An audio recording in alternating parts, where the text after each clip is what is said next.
माझी जी के बारे में भी हमारे वक्ताओं ने सब बातें तो बता ही चुके हैं। फिर ये बार बार उसी बात को दोहराने के बजाय मैं आप लोगों को यही कहना चाहूँगी कि वर्तमान समय को भी देख कर के आप लोगों को चलना पड़ेगा, क्योंकि आज हमारी समाज नहीं, ये मानव समाज में कहीं ना कहीं पिछड़ा वर्ग जरूर है। और आज एससी समाज है, एसटी है, ओबीसी है, ऐसे मानव समाज जो है तो कहीं ना कहीं बहुत चीज़ों से पिछड़े हुए हैं। क्योंकि आज हम सभी चाहते हैं, आज सरकार भी चाहती है कि सभी समाज एक बराबर में आए और आगे बढ़ने की कोशिश करें। आज शिक्षा के माध्यम से हो, संगठन के माध्यम से हो, आर्थिक स्थिति के बारे में हो, ऐसे अनेकों प्रकार की जो समस्याएं हैं, इनसे हम किस प्रकार से आगे बढ़े। जब हम अशिक्षित होंगे, अशिक्षा के बारे में कई लोग बार बार बता चुके हैं और मैं भी यही कहना चाह रही हूँ कि समाज पिछड़ती क्यों है। तो आज हमारे समाज में भी काफ़ी उन्नतशील, काफ़ी शिक्षित हो चुके हैं। आज वो सभी समाज के लोग काफ़ी शिक्षित हो चुके हैं और आगे बढ़ने की प्रयास सभी कर रहे हैं। इसके बावजूद भी आज हम अपने अपने स्तर पे क्यों हमारी समाज, हम जो देख रहे हैं कि हमारे देश के अंदर कई पिछड़े इलाका है, वो गरीबी की गरीबी के दुनिया में अभी भी वैसे ही पड़े हैं जो कि बाबा आदम के ज़माने में जो थे। जैसा कि हमारे पूर्ववक्ताओं ने कहे थे कि हम गरीब हैं तो हम अशिक्षित हैं तो हमें शिक्षा में आनी चाहिए। और मैं समझती हूँ कि आज हमारे समाज आज बहुत कुछ शिक्षित हो चुके हैं। आज शिक्षित होकर के आज बहुत ज़्यादा उच्च स्तर पर जा रहे हैं।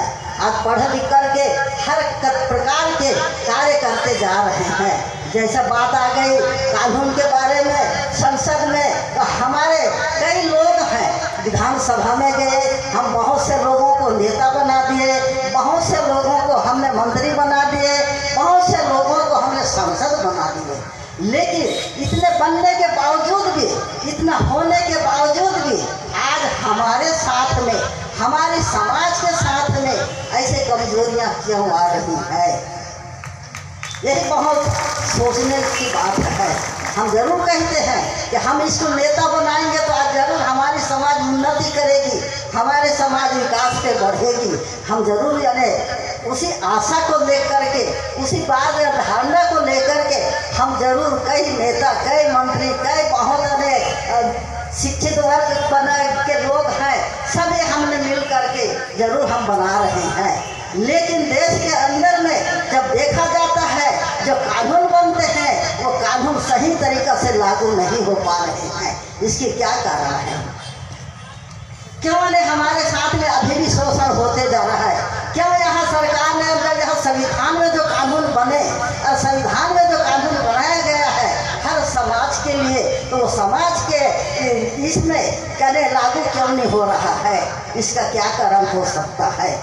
मैं यही कहना चाहूँगी और यही हम सोच रहे हैं कि शिक्षा में तो बहुत पढ़ भी लिए हैं। जैसा कि कोई पहले के जो लोग हैं वो शिक्षित नहीं है, लेकिन अभी हमारे हर देश में, हर गांव में बहुत शिक्षित लोग हैं। हमारे बच्चे बहुत कुछ पढ़ लिख करके बहुत कुछ आगे बढ़ चुके हैं। लेकिन पढ़ने के बावजूद भी इनमें एकता क्यों नहीं है? आज हम दूसरों के बहकावे में क्यों भटकते हैं? दूसरों के कहने में अपना संस्कृति को, अपने इतिहास को, अपने जो अधिकार है उसको हम क्यों भूलते जा रहे हैं? इसलिए मैं आज यही कहना चाहूँगी कि वर्तमान के समय में आज हम कितना नए गरीबी के इसमें, कितना महंगाई के दलदल में भुगत रहे हैं।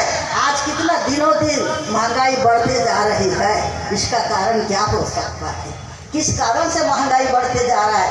आज देश में आज हम जब देखते हैं तो बड़े तो बड़े होते जा रहा है और गरीब होते जा रहा है। इसका क्या कारण है? और इसका कारण यही हो सकता है कि आज समाज में एकता नहीं है, गांव में सलाह नहीं है, सब यहाँ अलग अलग टुकड़ियों में बट करके हमारी समाज अलग अलग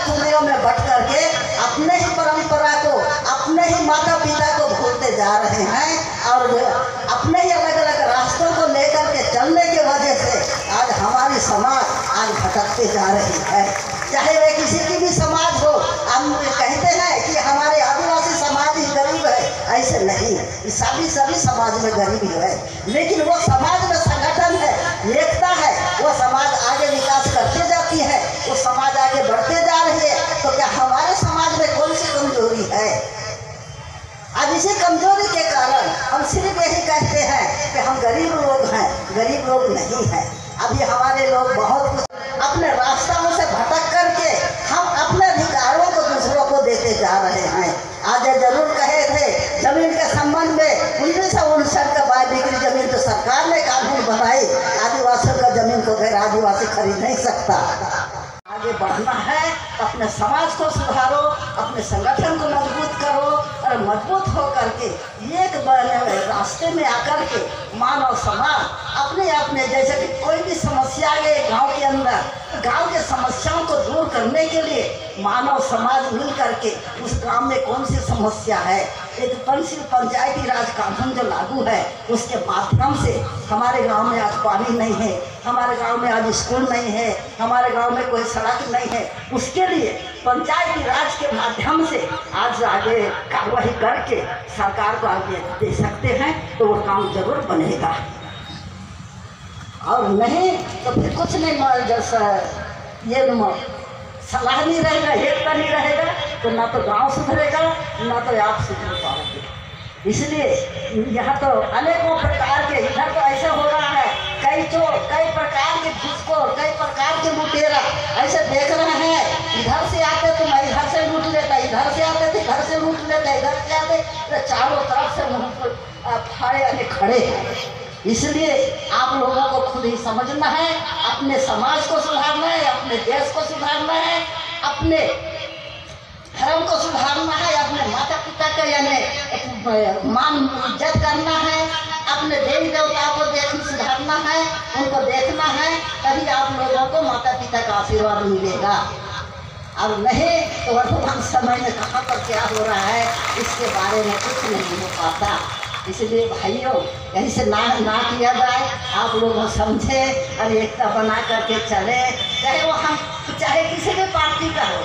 मैं नहीं कह रही कि आज वो पार्टी वाला है कि वो पार्टी वाला, चाहे किसी की पार्टी रहो, किसी भी यानी से समाज के क्यों ना हो, जब तक कि हर गांव में एकता एक संगठन नहीं होगा, गांव की समस्याएं हल नहीं होगी। वहीं गड़बड़ी हो जाता है तो फिर क्या होता है, वहाँ फिर दो फूट हो जाता है, फूट होने के बाद में उसके खिलाफ हो जाता है, उसके खिलाफ हो जाता है, फिर आ जाते हैं कानून के दायरे में। तो कानून वाले क्या करते हैं, ले जा करके सीधा फिर थाने में बंद करते हैं। तो बदनाम किसकी होती है, तो समाज की बदनाम होती है। गलत करेंगे तो कानून के दायरे में तो आइए चाहिए, चोरी करेंगे तो जरूर दंड तो भुगतना ही पड़ेगा। अब जब चोरी नहीं करेंगे तो कौन है उंगली दिखाने वाला, कोई नहीं है। और वर्तमान समय में कानून में भी कई प्रकार की त्रुटियाँ हैं, इसको भी समझना होगा। जब तक कि उसको कानून कायदा नीति नियम को नहीं समझोगे तब तक के बहुत कुछ गड़बड़ियाँ होते रहेंगे। इसलिए मैं यही कहना चाहूँ, माता बहनों से भी कहना चाहूँगी कि आप भी अपने घर को सुधारने के लिए कितना को खाएं, कितना को बचाएं। इमरजेंसी कोई मामला हो गया, इमरजेंसी अगर कोई बीमार आ गया तो बच्चों के लिए कितना बचा के रखें, ताकि हमको कर्जा निकालने की ज़रूरत ना पड़े। उसी पैसा से हम बच्चों का पढ़ाई करवाएं या इलाज कराएं। ये आप लोगों को भी समझना होगा। और नहीं तो कुछ नहीं होता, हाथ में खाली हाथ रहता है, कुछ नहीं होता, तो फिर हमें कर्जा निकालना पड़ता है। कर्जा निकाल करके हम निकाले 10 रुपये, साहूकार लिख देगा 100 रुपये। एक गिरो बाहर से क्या होता है, फिर वो जमीन भी गया, घर भी गया। ऐसे कर करके आज बड़े बड़े राजा महाराजा थे हमारे आदिवासी गौड़ समाज के, बड़े बड़े राजाओं का राज कहाँ चला गया, आज भी इतिहास गवाह है। और आज उसी कारण से आज राजाओं का राज गया, मालगुजारों का मालगुजारी खत्म हो गया। इसके लिए हमारे समाज इन बातों को जरूर कहानी में तो जरूर कहते हैं, हाँ ये फलाना जगह का राजा गौड़ राजा था, नहीं वहाँ का राजा गौड़ राजा था, भोपाल का राजा गौड़ था, अनेकों प्रकार के राजा थे। लेकिन इतना राज और पाठ होते हुए आज उनका राजपाट कहाँ गया। आज क्यों नहीं संभाल के रख पाए हमारे गौड़ लोगों ने। मैं गौड़ समाज होने के नाते मैं भी वही मैं बोल रही हूँ कि हमारे गौड़ समाज क्यों समाज संभाल करके नहीं रख पाए। आज रात पाट धन दौलत हर चीज खत्म हो गया। ऐसे नहीं होना चाहिए। आप लोगों को सुधरना है, आप लोगों को समझना है। हम दूसरे के संस्कृति को देख करके अपने अपने संस्कृति को नहीं बिगाड़ना है।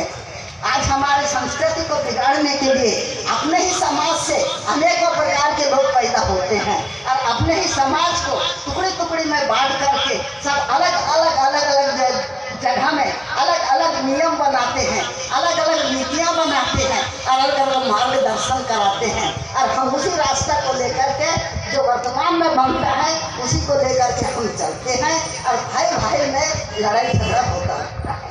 ऐसे नहीं होना चाहिए।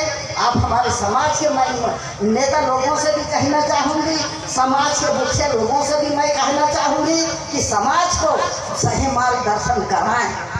जब तक सही मार्गदर्शन समाज के लोग नहीं कराएंगे तब तक ये भोले भाले जो बैठे हैं जंगल झाड़ियों में उन लोगों को कोई अकल नहीं आएगी, उन्हें कोई समझदारी नहीं आती। इसलिए उन्हें बहकाने की मार्गदर्शन ना करें, उन्हें सही रास्ते पे लाएं और ये गलत रास्तों में जो जा रहे हैं ये गलत रास्तों को छोड़ करके अपने परंपरा, अपने देवी देवता, अपना इष्ट फड़ा अपना कहते हम जरूर फड़ाल पहनता सेवा सेवा। फड़ाल पहन तो जानते हैं लेकिन फड़ाल पहनता बात नाम मंदा तो बिहार तो नाखून फड़ाल पहन जरूर इन तोरा लेकिन माँ फड़ाल पहनता बती नाम मंदा बती तोरे मंदा तानु नाखून दे हार दे नंदी कुंड का इगा फड़ाल पहनता नाम का कई प्रकार का लिखा, कई प्रकार का भाषते हैं सभी तोरी, कई प्रकार का नीतियाँ बनेगी तोरी अदुन भी नाखून बिहार नन्ना भी समझे माई का ताकि नन्ना चिंतना कि नाखून में फड़ाल पहन बगा मंगाई नंगी मेरी चिंतना कि माँ फड़ाल पहन बगा मंगाई जो नाखून बिहार तो बोले मुझे मालूम पत्ते के अनहिले तो माँ परंपरा था जो माँ अवा बाबू माकुन बाहम साल सर्री रहतो अब सर्री का एक मुताबिक था नैन मावा समाज तुम ताकि पड़े माया अनहिले तो नारी तक मिलता यह बात वासिया कि नैन पहचान रखता न मुश्किल आसिया मावा कोई करना जरूर मार्टिन करो इधर देश का अंदर से 14 करोड़ को कोई तो घायलों की तो हम देखते तो अनहुरी तो माँ 14 करोड़ कौन है इनको, लेकिन 14 करोड़ का कौन है यहाँ तो कहाँ है यहाँ ये मावा कोई तो रहना हिसाब किताब मंगा देना लिए भी नेर मावा कोई तो समाज तो समझे माई पड़े माया आधुनिक दुनिया तुम हुर्सी को अपना परंपरा नीति को ढीले छोड़े जाना चाहिए। अपना परंपरा था मावा अवा बाबू खानू वो तुम भी पहचाने माई पड़े माया अनि मावा परंपरा था खड़ा पेन मंदा जो भी पेन मंदा अदु ना जरूरी तरह खाना फलाना धुरवे याद तब बिहार तो धुरवे बच्चा पेन बारे आई तो रेट इमार बिहार से पढ़ लिखे वहाँ मंगोरी धुरे साहब तुमने नहीं तो ना कि वह बच्चा में आ करना बच्चा पेन के मंदा धुरवे तुना ये भी मंदा हो ना नाम बिहार ये पेन तो इंतरे जरूर भाई धुरवे मंदावी कन्याली सब इंतरे ये पेन तो मामा मंदा इंतरे तो माँ को ये वो पेन के मंदा की नाम बिहार भाई नारी तो हम जाते आसिया कि मैं अब इंतरी मार गोबर कोई तो ना माँ फड़ा पेन आने के कौन तब फड़ा पेन का नाम भी रखता पड़े माया तभी तो माने माई को गंधीले दे गन नए कानून बने माईता पुनर न्याय बने माईता तो आदमी में बातों रखता पड़े माया तभी तो आया हिंदी का तो नना तो धुरा लाना नना तो उसका लाना नना तो ये लाना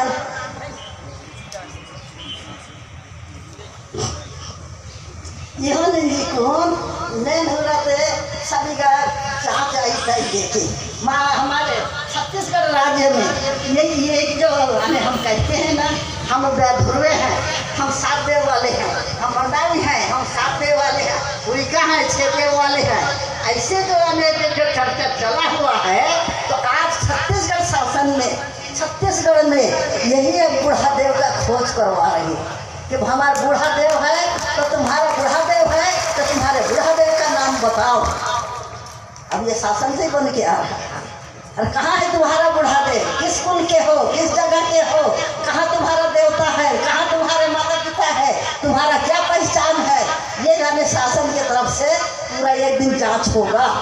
उस वक्त में हमारे समाज के लोगों को जरा बताने में क्या होगा दिक्कत। हम तो कहेंगे फड़ाव तेलता सेवा सेवा, और वो फड़ाव तेलता सेवा सेवा कहते हुए हम अपना नीति रीति कर्म धर्म सबको बदलते जा रहे हैं।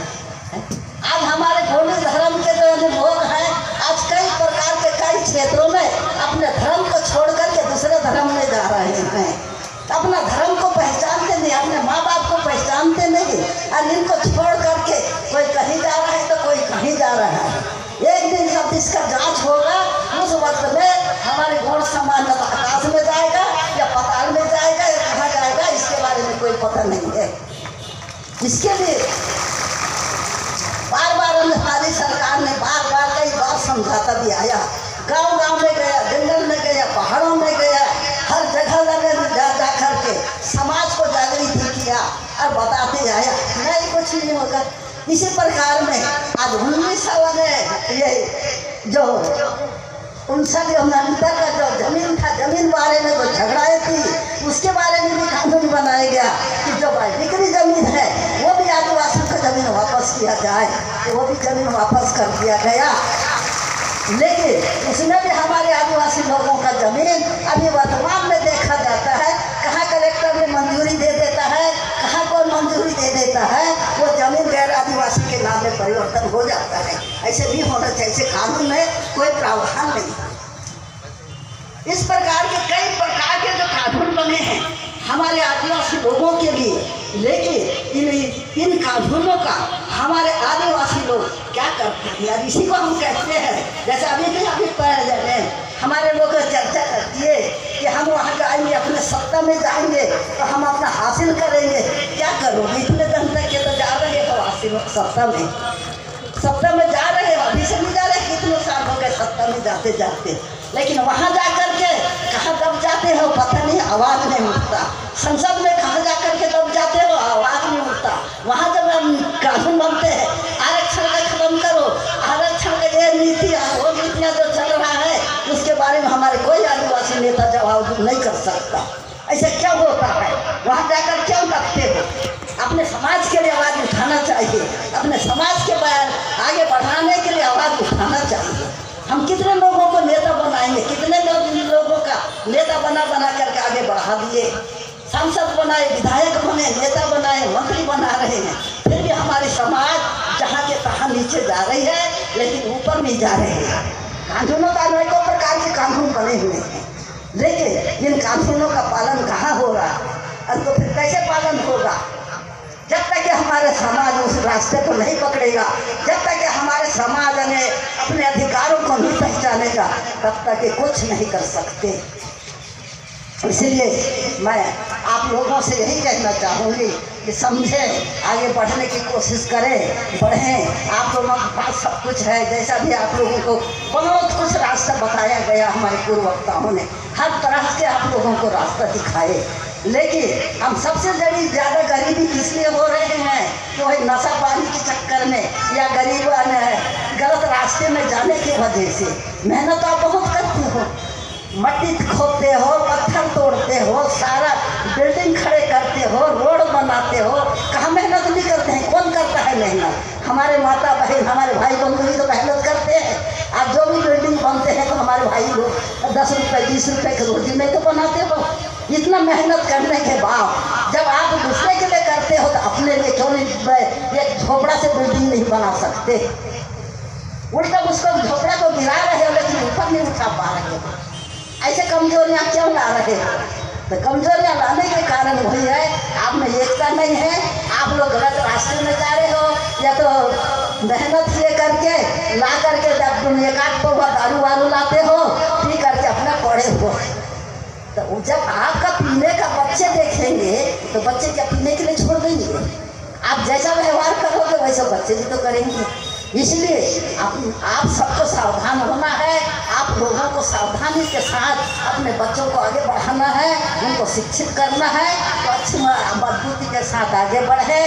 अपने जो समस्याएं हैं, आप लोगों की जो गरीबी है क्यों दूर नहीं होगा? आप सबसे ज़्यादा मेहनत कर रहे हैं, क्यों नहीं होगा?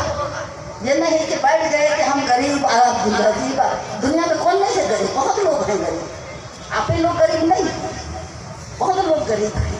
लेकिन उन नियम से आप लोगों को जो है, जब तक कि अपने रास्ताओं को, अपने नियमों को, अपने जो संगठन है, वो अपने जो एकता है, तो अपने जो माता पिता का को नहीं पहचानोगे, माता पिता का आशीर्वाद नहीं लोगे, तब तक कि आप लोगों को आगे बढ़ने का कोई रास्ता नहीं मिलेगा। इसलिए भाई आज हमने ये वर्तमान समय की बातें को बता दिए, और समझना है तो आप लोगों को, नहीं समझना है तो आप लोगों को, और जो कहना है तो आप लोग ही कर सकते हो, आप ही बना सकते हो, और नहीं तो आपका गरीबी कोई भी आकर के नहीं उठा। सरकार तो गरीबी हटाने के लिए चावल दे रही है क्या? सबका राशन कार्ड बना दी, अभी चावल दे रही, फ्री में चावल दे रही है, तो कितना अब तो खेती कमाना भी छोड़ दी कई लोगों ने। क्यों? कि वो चावल मिल रहा है, हमें क्या करना है? कमाएंगे थोड़ा बहुत तो उसको भी ले जा करके बेच देंगे, और बस सरकार की जिम्मेदारी पर बैठे रहेंगे। वैसे कौन सी सरकार कितना देते रहेगी? कब तक ये सरकार पूर्ति करते रहेगी? जब आप कमाओगे कि नहीं तो सरकार को भी तो अनाज देना पड़ता है ना। किसानी लोग तो अनाज बेचते हैं, तभी तो सरकार बांटती है। तो वो भी नहीं करोगे तो फिर सरकार भी देगी कहाँ से? इसलिए कि अपने आप को समझो और समझ करके आगे बढ़ना है, संगठन होना है, एकता होना है, और तभी आपका विकास बढ़ेगा, आपका उन्नति बढ़ेगा। और नहीं तो देश हमारा बहुत उन्नतशील है, हमारा देश बहुत आगे बढ़ गया। आज हमारे हमारे जो बच्चियां हैं आज फाइटर विमान उड़ा रहे हैं। आज शहरों में देखो, कस्बों में देखो, बहुत पढ़े लिखे लोग, रोज मजदूरी करने वाले भी बहुत आगे बढ़ चुके हैं। तो आपके पास में तो बहुत कुछ है। आपके पास जंगल है, आपके पास जमीन है, आपके पास जल है, हर चीज़ तो है। किस चीज़ की कमी है? हाँ, जहाँ कमी है वहाँ से सरकार से मांग रखो। क्यों नहीं मांगेगी सरकार? जरूर मांगती है सरकार, लेकिन आप में एकता होगा तभी मैंने मांग रख सकते हो। आपके संगठन होगा तभी मांग रख सकते हो। संगठन नहीं है तो बस वही अपने आत्मा से रोते रहोगे, मैं गरीब आदमी कुछ नहीं कर सकता, बस सीधा सा। ये तो पहले जैसे गरीबी कुछ नहीं है, अभी तो हम बहुत कुछ कर सकते हैं, बहुत कुछ हो सकता है। लेकिन यहाँ सबसे ज़्यादा है दिमाग की सोच। जब तक कि आप लोगों के दिमाग में सोच नहीं आएगी आगे बढ़ने के लिए, जब तक कि आप हम इस चीज़ को कर सकते हैं, तो जब तक कि उसको नहीं करके दिखाओगे तब तक कि कुछ नहीं होगा। हम किसी के भरोसा पे नहीं बैठ के नहीं रहना चाहिए। ये बहुत आप लोगों को यही बात मैंने बता दी। और जैसे हमारे गुण भाई हैं, गुण भाइयों को मैं यही कहती हूँ कि भैया मैंने कई जगह मैंने देखी हूँ, अलग अलग किस्म के हमारे गुण भाइयों का नीति भी चल रहा है। हम नया बुढ़ादेव को मानने लग गए। आज कई प्रकार के बुढ़ादेव भी बन गया है। यही हमारा बुढ़ादेव है, वो तो सिंगों वाला बुढ़ादेव भी आ गया है।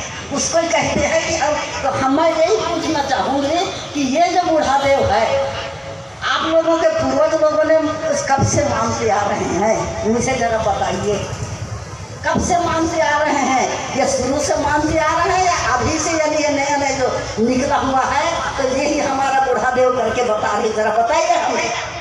मैं भी जानना चाहूँ कि ये बुढ़ादेव कहाँ से आया, इसका स्थान कहाँ है, इसकी जगह कहाँ है, इसका नाम भी क्या है, यानी ये कौन कौन गोत्र वालों का बुढ़ादेव है, या सत्ता कौन के एक। और हमारे में तो क्या है, मंडावी का देव अलग होता है, मरकाम का अलग होगा, नेताम का अलग होगा, बुढ़ादेव अलग अलग रीतों से। उसी के नियम के आधार पर हम शादी ब्याह, हमारे मरनी हरनी छठी बरही, उसी देवता के अनुसार हम काम करते हैं। यही हमारा परंपरा का नीति है। और उसी नीति के आधार पर हम जहाँ भी हमारे आदिवासी लोग हैं हमारे जो गुण समाज के जो लोग हैं उसी नीति पर सारा कार्य चल रहा है। लेकिन मैं कई प्रकार की घर देखने के वजह से यही मुझे आज क्वेश्चन करने का मौका मिल गया कि बताइए मुझे भी, तो मैं ताकि मैं भी जान सकूं और मैं भी उसी देव के पीछे में हाथ पर हाथ जोड़ सकूं। मैं हमारे गुणवान समाज से मैं जानना चाहूँगी। ऐसे तो अब आप लोगों को तो बहुत कुछ लोगों ने बता ही दिए, समय भी काफ़ी हो गया। अब मैं ज़्यादा ना बोल करके मैं अपना भाषण यहीं से समाप्त करती हूँ। बोलो भारत माता की।